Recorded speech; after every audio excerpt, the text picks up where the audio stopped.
Hello everyone, I'm Carly, and welcome to 88 Characters. If you are someone that is currently living in a Chinese-speaking country, or is planning on moving to or traveling to one, then you will likely want to know some Chinese characters to help you go about your daily life.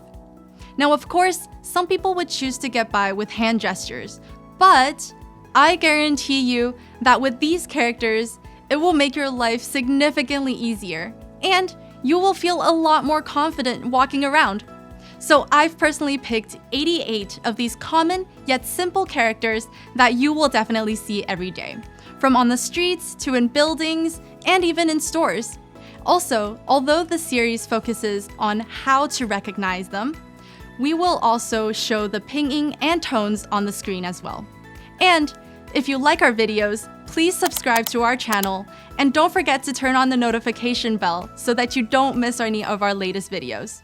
Alright, let's get started!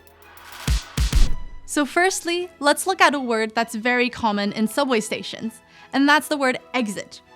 出口 出口. So the first character, 出, means to go out. And you can see this as two pitchforks stacked on top of each other. And next, 口 is an opening. Now we also use this character to represent a mouth for other characters as the radical, and that would be the mouth shape. But for writing consistencies, some Chinese words have evolved into having straight angles or corners.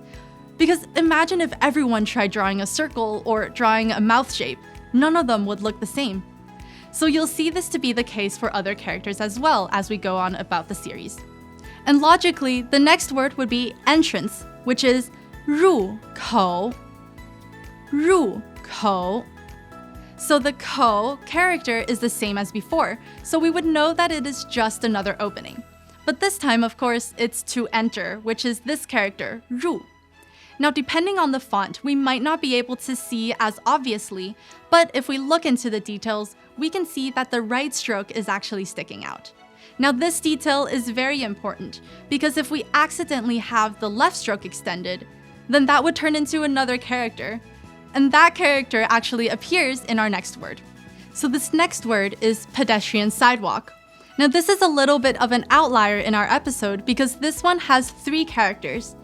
人行道 人行道. So the first character here, 人, it looks like a person walking with two legs.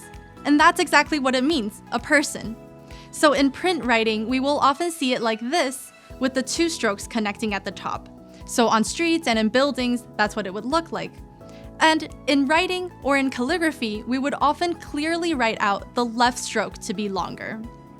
Okay, so next is 行. 行 means to walk.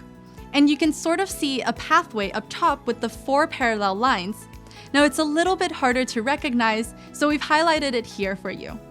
And lastly is 道. 道 is a little bit ironic because it means a large boulevard or a larger pathway. Because in pedestrian sidewalks, they're usually not that big, they're very narrow. Okay, so next, the top component, you can see it as a zebra crossing because of the box and two lines. And the radical that surrounds it, you can think of it as the road. And so the three characters together, 人行道, means pedestrian sidewalk. And next, let's look at this word, 中心. 中心. This means the center. And this first character here means the middle. Now we can easily recognize this character by imagining a knife cutting through the middle of a loaf of bread.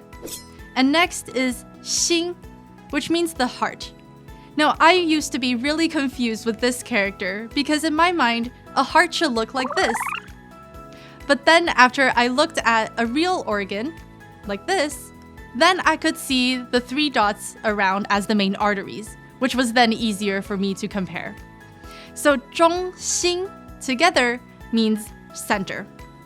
Now we often see this term in names of important spots, such as visitor centers or information centers, like places that we would need to look for. And we would also see this in names of buildings, such as the World Trade Center. Okay, one last word before we go. 下次见.下次见. Can you guess what it means? I mean, it's at the end of the video. Okay, so 下次 means next time, and 见 means to see. So if you put it all together, it means see you next time. And I hope to see you back here on 88 Characters next time. Bye! For more lesson materials such as flashcards and lesson notes, visit us at ChinesePod.com/88. ChinesePod, ChinesePod.